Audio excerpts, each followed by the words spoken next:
Hi, welcome to this video, how to delete TikTok search and watch history. So to delete your TikTok search and watch history, head over to profile at the bottom right.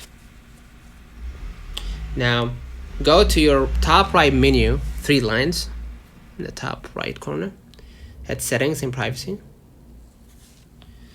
From there, navigate to activity center.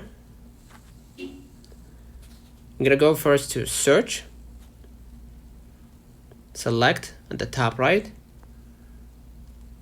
and let's say I want to delete this one.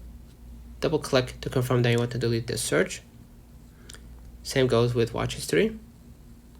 Go ahead and hit the 3 dots, select. I will say 1, 2, 3, hit delete, double click to confirm. So consider liking this video, subscribe, it really helps with the channel.